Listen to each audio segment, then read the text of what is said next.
a huge welcome to everybody who's joining us from across the world this afternoon, or indeed this morning, depending on your time zone. It's a huge privilege for me to open this online Ed21 conference, and I think it's taking place at a time that is tremendously exciting and interesting. I've been in higher and further education for over 40 years now. Actually, I nearly cut my time there, and I can't remember a time such as we have had over the last 15 months or so. So it's a wonderful opportunity today to be together, to share our thoughts, our ideas, and just really celebrating where we are as we look forward to the future. So a huge welcome to everybody who is joining us from all over the world today. It's a staggering list of delegates and a wonderful set of presentations that we've got ahead of us this afternoon. So being invited to chair this event this afternoon has really encouraged me to reflect on the last 15 months or so. And in doing so, I want to start by saying that I feel enormously proud of what our sectors have done. I know that there have been many, many challenges. I think we're all aware of that. We've read about them, we've experienced them. We've been dealing with students and staff throughout it. But I actually feel incredibly positive and optimistic about the future.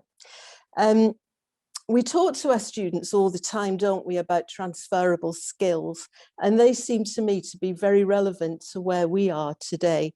If COVID has taught us anything, it's that higher and further education are absolutely vital in shaping the future, that our learners really value our tutors, who care about them and want to give them the best possible experience.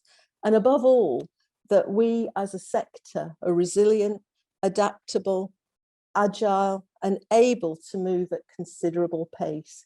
Who would have thought it? It's tremendous. As we all know, the last few months have been fast-paced and really dynamic for all educational institutions. Changes in modes of learning had already been taking place, but perhaps in a much more incremental and gradual way. But overnight, those accelerated, and most of us moved to, or pivoted, as they say, first of all to blended, then to online, for some of us back to blended learning in ways that I think none of us would have anticipated even a couple of years ago. With that pivot came a number of questions and indeed challenges that continue to pose themselves to us. The pandemic highlighted things we already knew, but have thrown into very sharp relief. There is significant inequity across our student bodies that have made us consider and seek actually new ways to enable them to access learning digitally. That remains a challenge. There are significant differences in the readiness of all our colleagues to offer a high quality digital learning experience. So there are issues about training for us and our teams. There are differences too in the confidence and willingness of all our learners to engage online. So digital learning has made us reflect on what we mean by student engagement and participation. And I know that that's a theme that we'll come back to during the conference, and we've got some interesting speakers on that. In addition to this, or to these things, for many of us, there have been huge practical considerations and challenges connected with the IT systems we use to provide the best possible learning experience.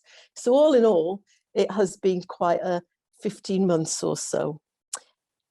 I think what we all know is that learning is an affective process that doesn't happen in isolation. Many of my students tell me how much they miss what they call human contact. And indeed, managing student expectations at a time of anxiety and fear for themselves and their futures, together with those of their families, have been difficult for many of us. So too has supporting our teams to deliver the best possible learning experience at a time when they too have been challenged and coping with the professional and personal impact of the pandemic. But despite all those challenges, I think we have every reason to feel proud of all that we have done and our achievements. We have done what excellent educators always do, even in a crisis. We've prioritised our students and their learning. We ensure they continue not just to engage, but to be excited about their learning.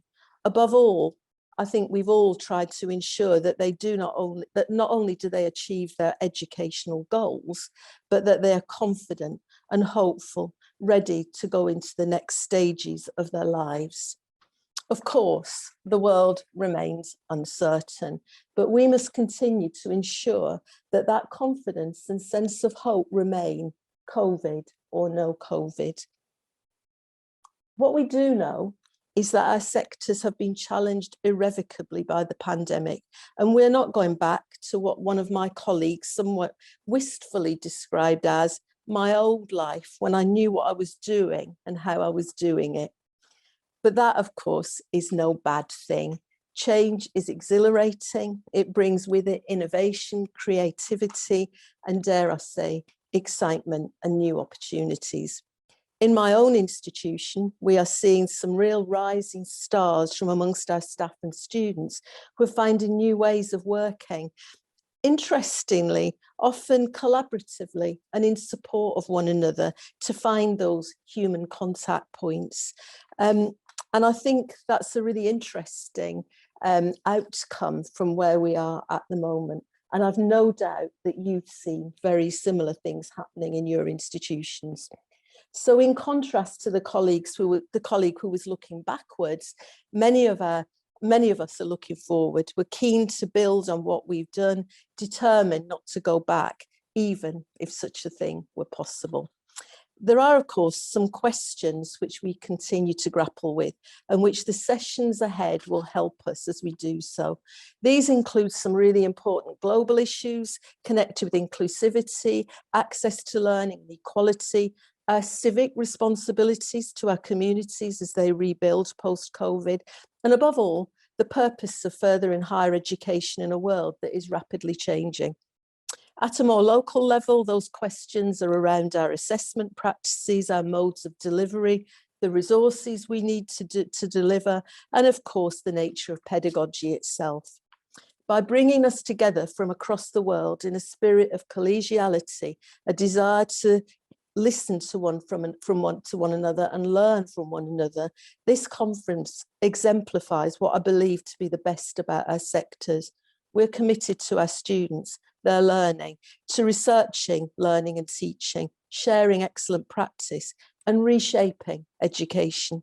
This has always been true, but it's more important now that we celebrate what we do at a time when the future feels less certain and perhaps more fragile than usual.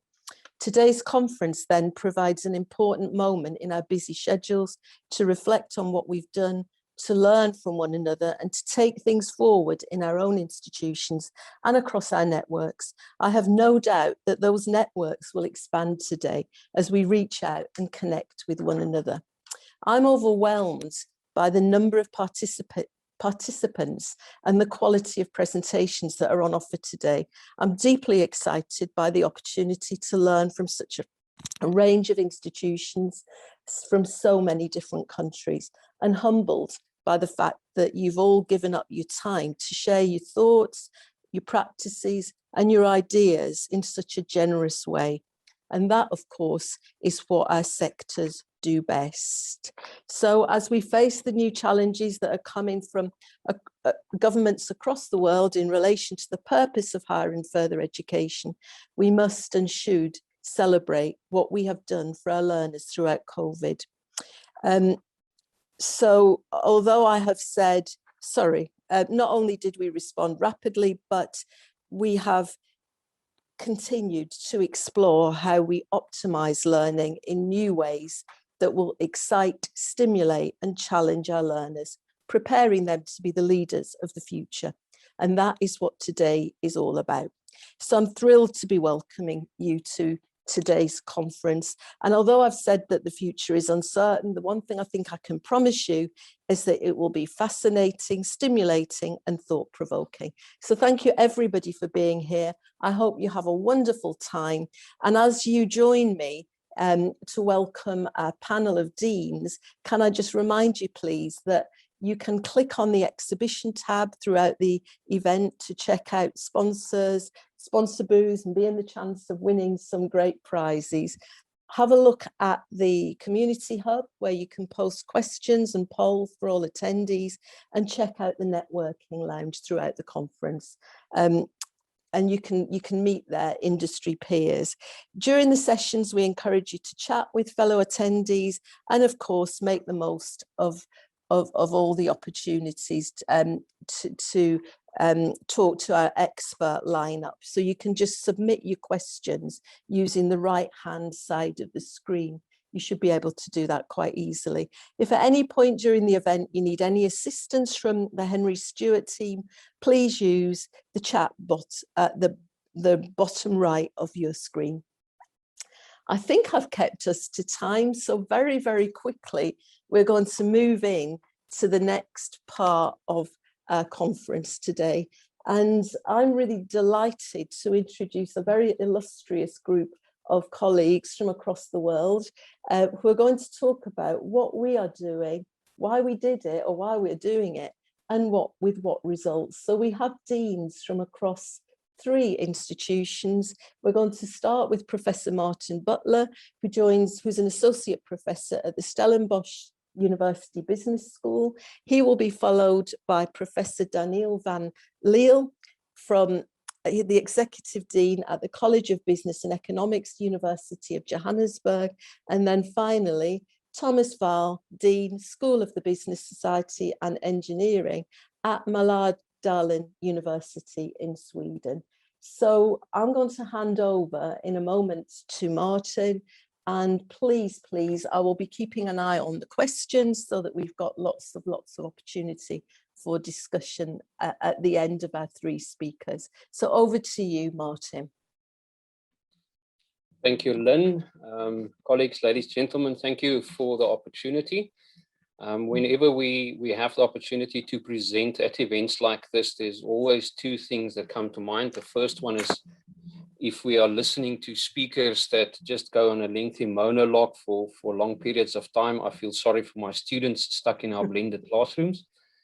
But the second part is that it sometimes forces us to sit a little bit back and reflect on what we are busy doing. And in preparing for this panel, we then have the opportunity to do a quick informal review of where we've been, what we've done, and address some of the interesting questions that Lynn has asked. I said to Lynn earlier that she asked us for a couple of questions, and I promptly supplied those, but she now indicated that she may actually ask those questions back to us and that we need to have answers. And I wasn't aware of that, because I think if there's one thing that is very clear at the moment, is there are many unanswered questions. There are many questions that we are still busy to figure out as we move ahead. And for me, that's one of the clearest changes in education over the last couple of years. I come from a technology background. I worked in the technology industry and in Silicon Valley. And for a lengthy period of time, there has been an aspiration for an iterative development of certain products. And we have learned that a product needs to be, we call it minimum lovable or minimum viable. We put it into the market and we get really quick feedback. And through that process, we actually improve the product fairly quickly. And I think to an extent, that is what has happened in online learning over the last couple of years.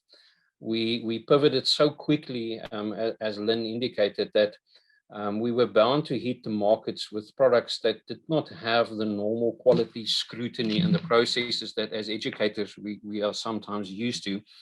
And what that meant for us is that either we're going to sink because the product would not work, the market would react, or we would become more agile and we would learn fairly quickly. And I would try something in the classroom today, and if it does not succeed, I would do something else tomorrow.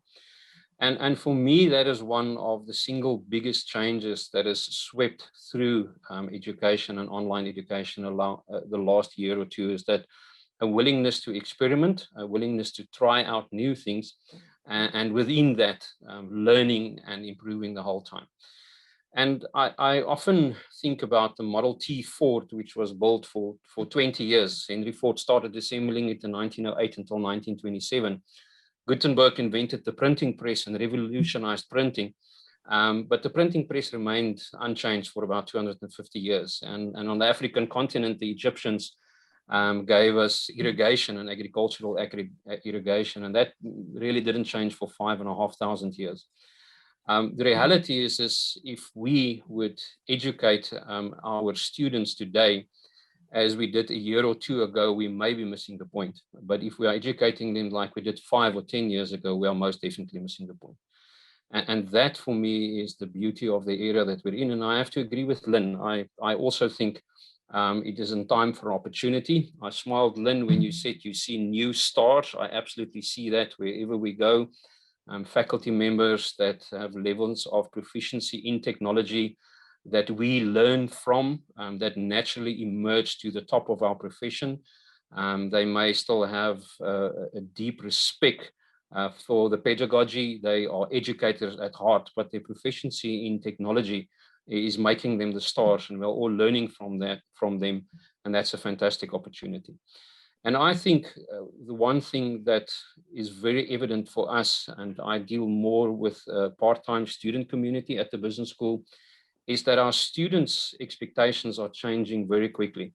They are used to financial services institutions, media consumptions, entertainment, transport, food, in ways and manners which are completely different from how they hailed a taxi 10 years ago, or how they ordered food 10 years ago, or how they consumed media 10 years ago. And in this interaction with industry, which is deeply digitized and it is moving really, really quickly, their expectations change as well. And it's important for us as educators to know that we are dealing with a student community which was deeply appreciative of our pivoting to online learning in February, March, and April last year, because it was new for all of us. But now it's 12 and 14 months later, they have seen it work, and they have the same expectations for us to do that as well. And that's why I agree with Lynn. I think it is challenging times, but there is amazing opportunity in using technology to deliver truly remarkable learning experiences. Thank you, Lynn. Thank you very much. That's great. I think we'll hold questions at the moment, and I'll ask, I'll bring in Professor Daniel van Leeuw now just to give his overview, and then follow that with Thomas. So Daniel, over to you. Thank you, Lynn, and good afternoon to all the participants. Warm regards from the University of Johannesburg. I've got 5 points that I'd like to very briefly cover. And like Martin, I hope that we will be having a great conversation. So the first one is just context, because every university functions in a different kind of ecosystem. So I think in essence, let's have a look at the country first, South Africa. So our economy is down by about 7%. And our middle income poverty line now stands at 60%. And of most concern is that youth unemployment, those are the individuals between 15 and 20 years of age, are now standing at 63%. So when you listen to this, you do get a sense of the Arab Spring, and it's actually of great concern. So, but the thing is, as Lynn has said, universities, we've got our work cut out for us. And there's a tremendous opportunity to contribute constructively to a better future. So the College of Business and Economics that I'm accountable for is organized in 6 schools. We take care of some 25,000 students, and our impact is grounded on being counted among the top 5 universities in the continent in our various disciplines, and our research footprint is framed by 4 sustainable development goals. So that gives you a sense of who we are and where we come from. I'd like to spend a little bit more time on transformational change, what is really, really the mother of all changes. So I think when I think back of the past 18 months, I think we've unlearned and learned and relearned. And this is a very painful journey. And it actually reminds, it sometimes felt like Alice in Wonderland having turned into Malice in Blunderland. So I guess it's kind of also known as the art of agility. So on a more practical note, just think about the implementation and upgrading of learning management systems. So our academics had to learn a total different set of technical skills. And it also took a huge financial investment in terms of training and infrastructure over the last, well, in our case, 3 years. And then besides that, how do we organize this new world of work? So it's a total overhaul of job descriptions, training interventions, reorganizing teams and departments. Lynn, I think you've referred to this, communication strategies and monitor and evaluation, as well as the entire academic governance system. So as a community, we had to totally recommit to a whole new way of getting things done and a new way of continuously being in problem-solving mode. And this clearly does not happen by being intentional. So these very stark realities draws attention to the seminal work by Professor Chris Brink in his book, The Soul of a University. Interestingly, he was a vice chancellor at the University of Stellenbosch and then also at the University of Newcastle.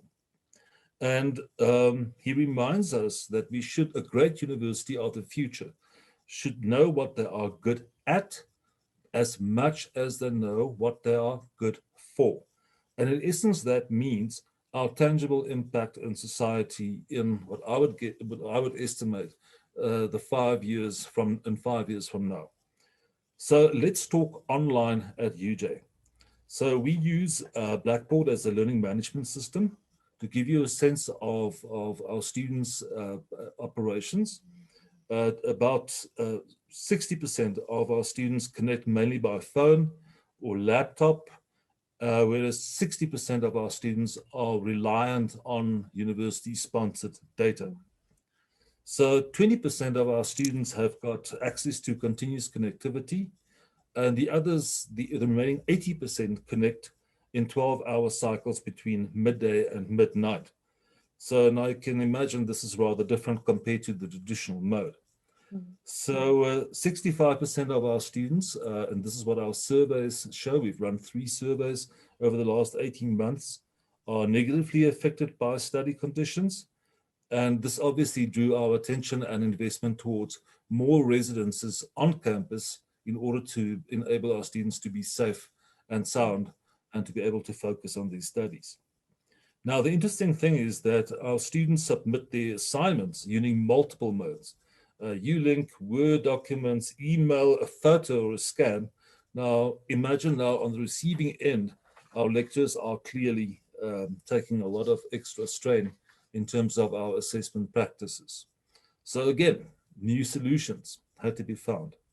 The third point that I'd like to emphasize is the governance of rapidly evolving university value chains. This is my 20th year in higher education, and I've seen more changes over the last 18 months than in any other period. So in our case, we have 3 value chains within the College of Business and Economics. In continuing education, we have some 6,000 enrollments across the continent, 15,000 undergrads and 4,000 postgraduates. So there are definitely some pains and gains. So the greatest gain was our reflection on articulation. We don't present a single qualification that does not lead into a higher qualification. And I think that's part of reputation in the future. The second thing is, which is really a pain, is our matriculants matriculated in 2020. Now, they come from a disrupted school system, and they are clearly not prepared for university learning. So the level of diversity that we are now facing with our first-year cohort is more than ever before. And obviously linked to our national economic challenges. To give you a sense of how many students are now dependent on states' grants. In 2017, we had about 2,000, and this year it's increased to 8,000, which is huge. So obviously funding is becoming a major issue because we are not as reliant as the past on tuition fees and subsidy fees. And you don't always know whether the check is in the mail. So we had to go beyond the extra mile to generate additional revenue. And thankfully, we've got a lot of industry support. But I think things are not getting better. They are becoming more complex. I've mentioned matriculants. We have put a number of really good data systems in place. So I know on a weekly basis what's happening across the college with all 25,000 students, because this is the one thing where I'm concerned about our first year students, and I'm not at ease at all. The second one is the efficient provision of practical modules. And with this, I mean advanced software where students have to come on campus, professional body, examination requirements, specialized food processing facilities, you name it. And then I see that large class groups, now to have 800 students in a class is not unfamiliar for us. But lectures are taking a great deal of extra strain. And that is also something, staff wellness, and is something to be really concerned about. So let me go to the fourth point, which is data science. Now, data agility for me is obviously stakeholder responsiveness, but it's also having an absolute solid backbone and a governance backbone. So our challenge at UJ is to connect the existing data system so that you have real-time data in order to make key decisions. And I don't need it tomorrow, I need it now. And here I refer to systems like student data, institutional teaching and learning and research management data, financial management, which is a key factor now, talent management, which is basically HR practices, which leaves much to be desired. And then obviously our teaching and learning support system. And here I refer to proctoring, student support, psychological support, monitor and evaluation. And the interesting thing is that this requires a lot of innovation. And I can't help but think now, why is that we see so many male innovators? I think the time for female or women innovators has also come. The gains of all of this and moving into using data science efficiently is more efficient management of programs. It's far more, we are far more firmly embedded now in the sustainable development goals than ever before, very future orientated. And one of the asset tests is technology transfer. Then obviously we're moving from pushing now to move. We've already gone from multidisciplinarity to interdisciplinarity, but now we're pushing for transdisciplinarity, which is a total different ballgame if you want to play in the high league of universities. And then obviously funding partnerships is for us of critical importance.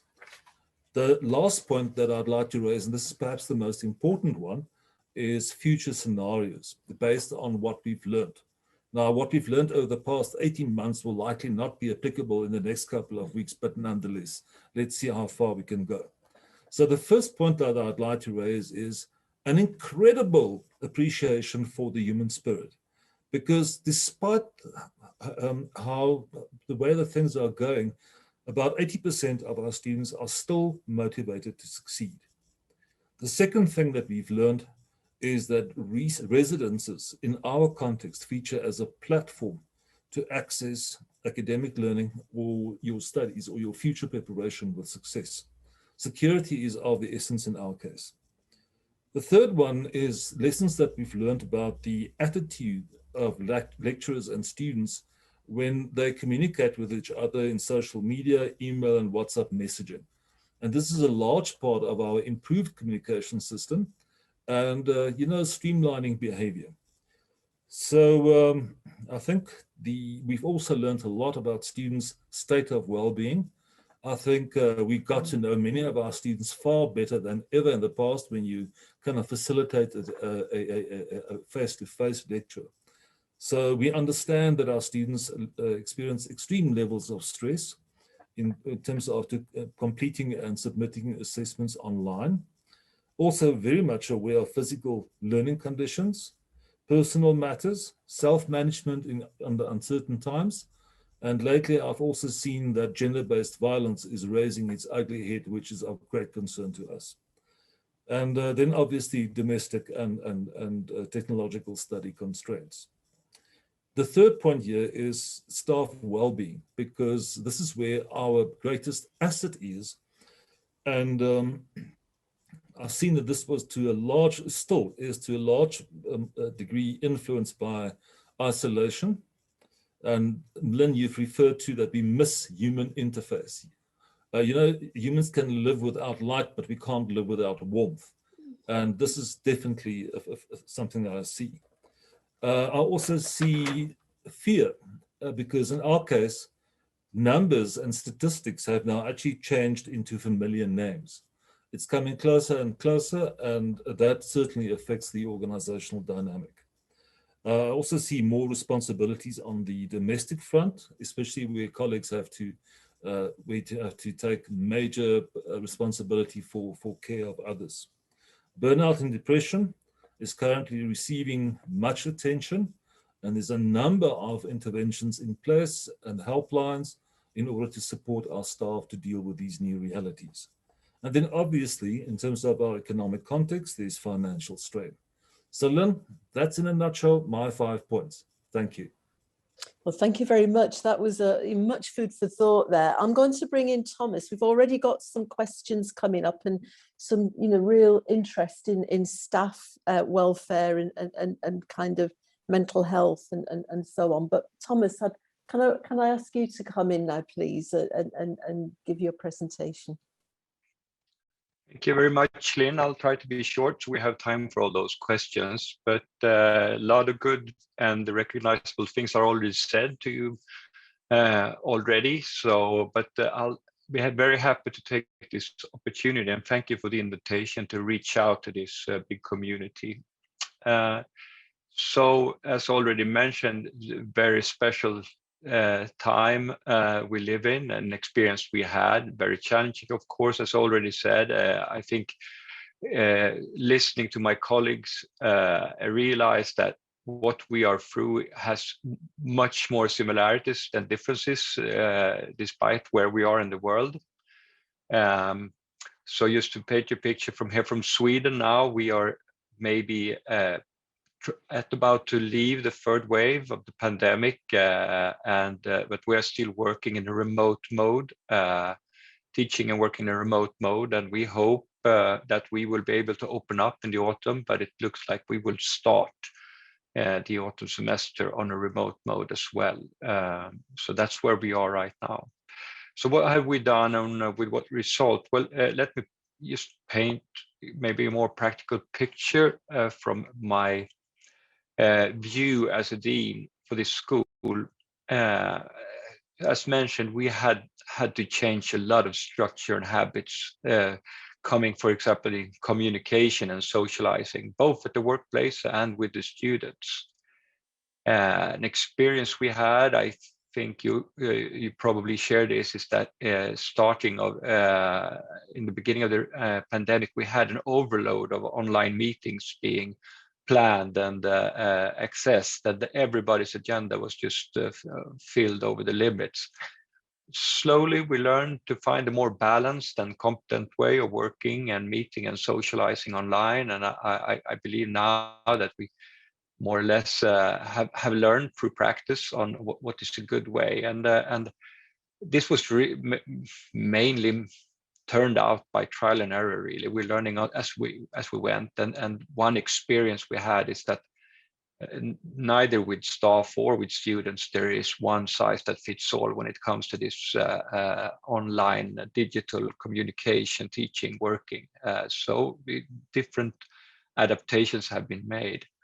Today I see we have more interactions, maybe more meetings, but shorter meetings, maybe more planned meetings with preparations before. And as a dean, I today reach out more regularly to the school than I did before. I invite for dialogue on Zoom on regular basis, and I will continue to do so after the pandemic when I don't have to, when we can meet in real life, because this has been really efficient and appreciated. So this is really something I learned, a new way of communicating with the faculty and staff and students on the digital platform. So I just did an inquiry among the faculty to ask them, how would you like to work once we are back from remote mode and when you can come into campus again and teach and work and meet your colleagues? And actually more than 50% of them said that, after the pandemic, I would still like to work in a remote mode, at least half of my working week. I would like to keep on working from home. It's been very efficient. I learned a lot on how to do it. I don't have to commute. So I think, the new normal will definitely see a lot of the experience and learnings we had this year stay, even though we don't have to do them. So as already mentioned, the way we managed the transition, the forced transition to online teaching, I think it took us all by surprise how excellent it really have went. And today, I believe, if you look at the skill and comfort with online teaching that we developed in, 12 to 18 months now, we are at a place where I believe we would hope to be at maybe 3 to 4 years from now. We saw this transition coming, but that I really was prepared for quite a long struggle and the strain, and now we are already there, so to say. There are still a lot of things that we need to work on and become better at, but so much has happened. And one thing that I was nervous about was the technical solutions, but that has worked tremendously well. I mean, that has really not been any major problem for us. Mm. The big thing has been planning and conducting the teaching online, of course. And in the beginning, a lot of teachers, gave their ordinary lectures online, more or less the same way as they would have done if they were in the classroom. But the experience was that students were not engaging. Some of them were not turning up, and there was really not a good learning experience there. So we learned that we need to do a lot more planning and preparation for a good online learning experience than for the ordinary lecture in the classroom. So today, the tendency we see, we have a lot more flipped classrooms, shorter sessions. We have all different modes for interacting with students and also arranging interaction between students outside of class. This has really been a change and an experience. So one thing that has been really challenging for us and we're still working on is been examination. We've seen a high increase of cases of cheating during this year. And so we had to come up with and develop quite a lot of new and innovative ways of conducting examination. And for example, I know a lot of teachers use short and randomized surveys, or they turn from written to oral exams, for example, but there's a lot of different innovations coming up here and trying out, but that's been a major challenge for us. We also had some problem with data protection restrictions because we use Canvas as an online platform, and some of the activities we did in the beginning where we actually had to withdraw because of data protection restrictions. So we had to relearn, and I think this is still something that we really need to be cautious about. But extremely encouraging has been to see the self-organized collaboration among colleagues and students, as already mentioned. That has really been very energetic for me to view from the side. A lot of activities, a lot of self-help have been organized among colleagues this year, learning as a community. So finally, in Sweden, we've seen, we had reports that a lot of students been suffering a lot from this situation. We had very little dropouts, and that's of course is due to the working market. But many students are feeling depressed and isolated, and this is really a problem. And we are still struggling on how to deal with that. We encourage, for example, teachers to open up their the classes before the lecture starts, so students can, meet up and mingle before and after, and we encourage them and arrange for them to meet outside. But this is really something we have to kind of keep on working on. So if I would say, where are we going now? What do we need to prioritize for the future? I say how to keep a sense of belonging and identity among students, and to increase the general skills in online teaching pedagogics. That will be the priorities for the coming year. Because I believe that a lot of this form of online teaching will stay, even though we can go back to campus. And we are moving towards some form of hybrid courses with more blended learning for the future. So I'll be happy to talk to you about that and other things in the discussion now. But thanks for now. Thank you very much indeed. And thank you to colleagues who have posted things in the chat. What we're seeing is a lot of support for what's been said already, and some kind of general consensus around the idea that actually, a lot of our students have struggled, they've suffered, how do we create this sense of belonging? And there's a really good question here, I think, from I can't remember who's made it. It's from Ronel Turien. I hope I'm pronouncing that correctly. He or she is making the observation that last year's and this year's first year students are really missing out on the excitement of university life.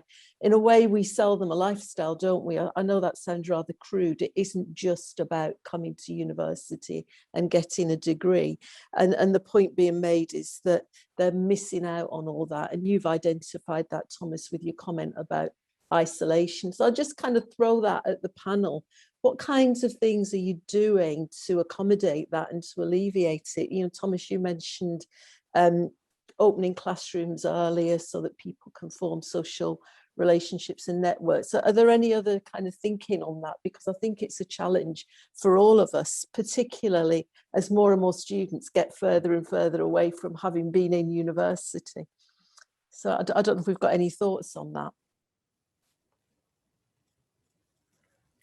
Daniel, did you want to come in? Yes, Lynn, I'd like to. I think I'm trying to figure. I think it's incredibly important point that Ronel Turien has raised, and I think it's got two dimensions to it. Obviously, students and staff. But let me start with staff. I think we've definitely, as Thomas has indicated, also changed our approach to staff communication. In the past, we would have, the best conversations always happens in the tea room, or when you walk over to your neighbor and, and then all of a sudden a great idea comes to the fore. Yeah. Those serendipitous meetings. Exactly. So we focused heavily on the town hall kind of online meetings. And thankfully, Thomas, ours have also become shorter, but more intense, more agile, so to say. And actually, our meetings are far better attended than ever before. That was also an interesting thing. I wish class attendance would be kind of, similar.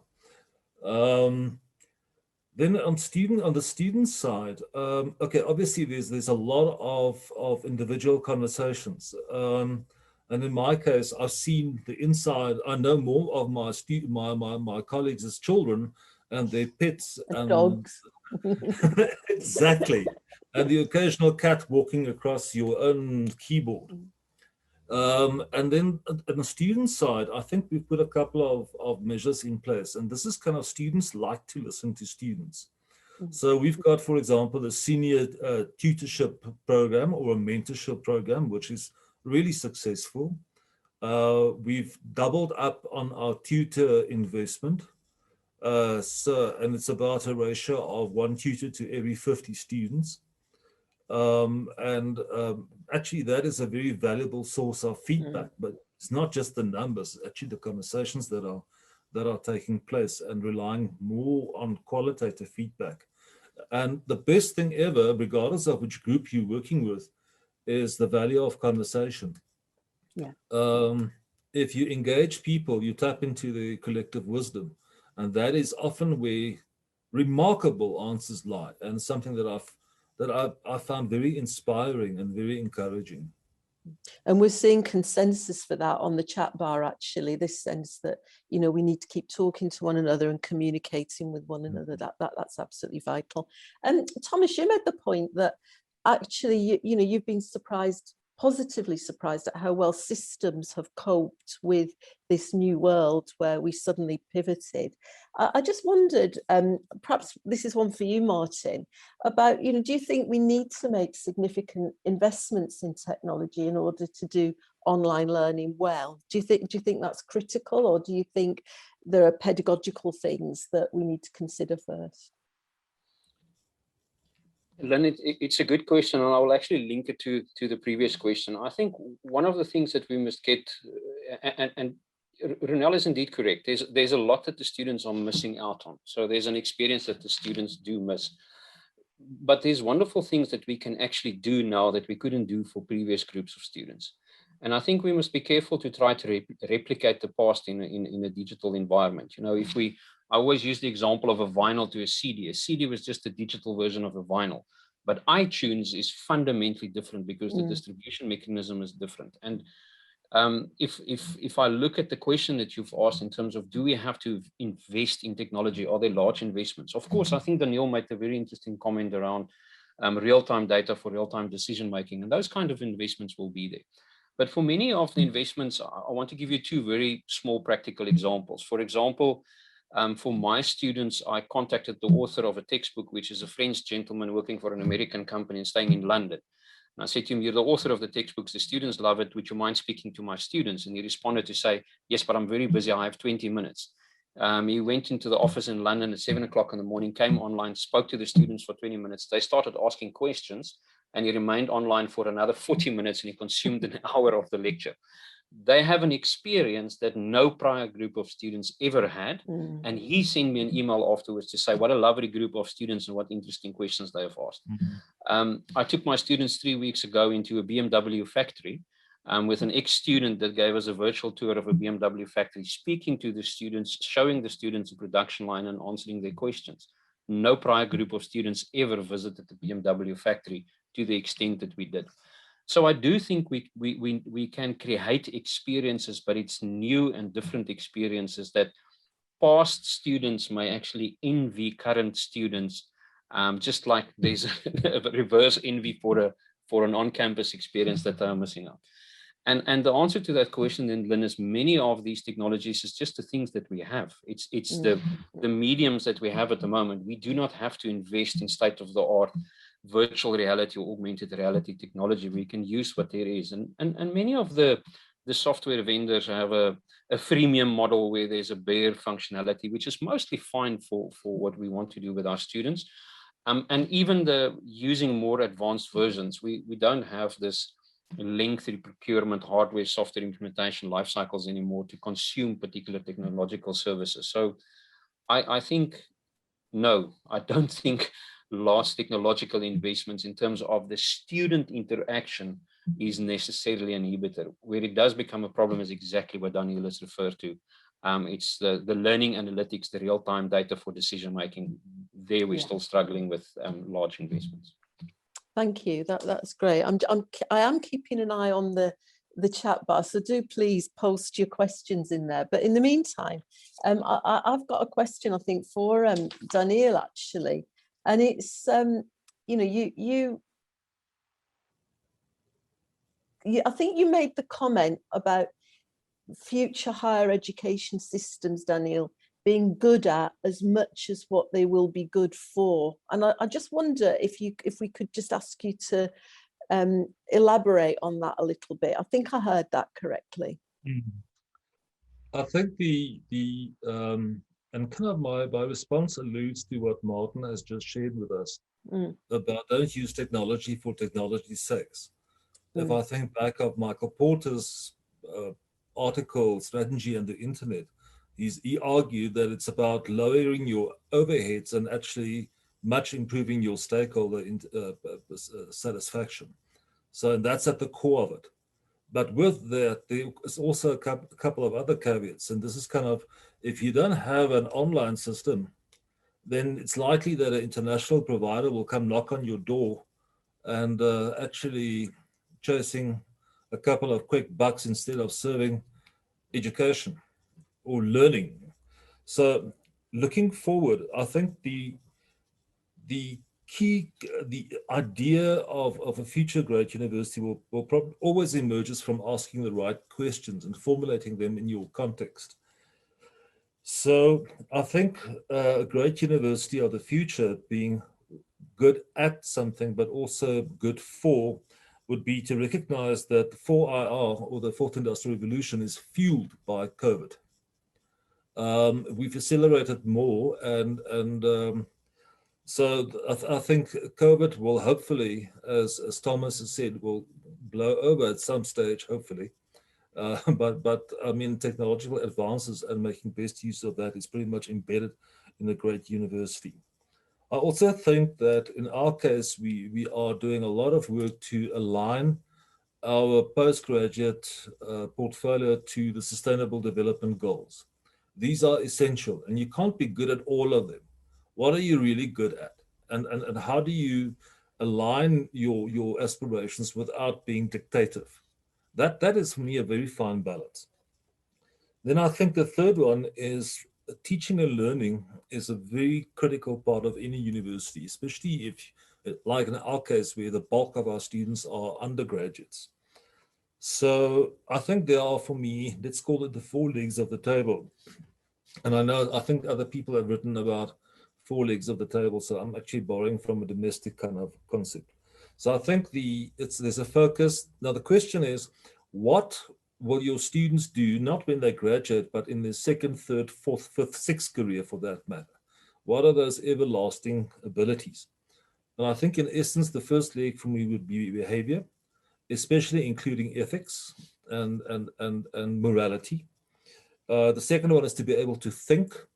That seems to be becoming scarcer and scarcer, and people can't make up their own minds. It seems to me as though they use social media to make up their minds for them, with dire consequence. So it's about creative thinking, critical thinking, and then applied thinking. Then I think it's about being tech savvy. There's a load of technological tools you can use. You don't have to know how they work, but you need to understand how to apply them. And then last one, especially in our case, it's scaling of small enterprises into larger enterprises directly linked to poverty, inequality, and economic development. So I think perhaps at the end of the day, I've tongue in the cheek referred to Alice in Wonderland. And but one of my favorite quotes from Lewis Carroll's wonderful story is where Alice and the cat actually has that kind of conversation. And Alice asks, gosh, I can't quote it directly, but this is the storyline. Where should I go to? And then the cat asks, but where do you want to go to? And then Alice says, I don't know. Then the cat says, but then it doesn't matter. So a great university, being good at and what you're good for, have really created a lot. We use our thinking abilities to create a new future and then plan backwards to our current realities and use technology to up customer satisfaction or stakeholder satisfaction and bring down our overheads. And we have a really good comment in the chat bar from Sivan saying being good at implies being technical efficiency, whilst being good for implies adding value to society. And I think that's really critical and something that we as educators in higher education hold very, very dear. So thank you for that. We've also got a comment from Ching Ching Man Liu in reference to Martin's points about new opportunities to bring clinicians and experts in their field to students. Clearly something that is happening that's really, really exciting. We've got only a few minutes left, and I hope you don't mind me doing this, Thomas, but I'm going to ask you quite a hard question actually. And it's about, how do you see the future post-COVID? And in what way do you think you will turn to more hybrid campus teaching with blended learning? And what challenges and possibilities do you think that will bring for you in Sweden? Well, thanks for the question, Lynn. It is where I guess we are where the cat answers the question. We need to consider where we are heading. Yeah. So it's kind of time for decision making for the future here. But I would be to speculate, I'd see probably a tendency to move towards more hybrid educational environment, where the opportunity is to come into campus if that fits you for the day, or room, or this day I might just follow the lecture online, courses like that. And I believe this will be the development, because we are at similar time opening up for lifelong learning to a more massive extent. So we have new groups of students coming into universities in the future. That's the case in Sweden. There's a big demand for lifelong learning, reskilling, upskilling, etc. They want smaller module teaching, breakdown, not, big programs. They want to have access to maybe one lecture, one seminar series, etc. So we're going to have to make our knowledge accessible in many new modes at the same time to be cost efficient. So I think we're going to have to develop both the technical solutions and the learning and arranging our skills like that. But with that comes both a challenge of how to actually do that. But I'm also a bit scared that we might unpopulate our campuses, because as already mentioned here, coming to university is much more than going to class and taking the exam. It's a way of growing as a human being. It's a way of meeting new, people you have never met before, interacting with them, growing as a person. So how to do that? How not to make students comfortable when giving them the option to stay home or follow the lecture when they are on the running mill at the gym, So this, we really have to consider what is a good way of moving forward here, both meeting the demands, the expectation, at the same time being responsible for offering what is the added value of going to university. So this is a lot of work to be done for the future, I believe. Yeah, absolutely. And I think we're seeing some consensus for that in the chat bar, and I can see my colleagues nodding as well. We are really just a couple of minutes away from the end of this session, and I just want to say a huge thank you to all the colleagues here. I think you've really stimulated us to think about some of the really big questions that we're all facing. I think what's interesting for me is how much is shared. This may be a global conference, but actually what I'm seeing in the chat bar and from the conversations that we're having, that so much of what we're coping with here is universal, the same kinds of things. And I think it's a fantastic opportunity for us just to keep talking about that. So thank you very much indeed, colleagues. It's been lovely to hear from you, and a great start to this section of the conference.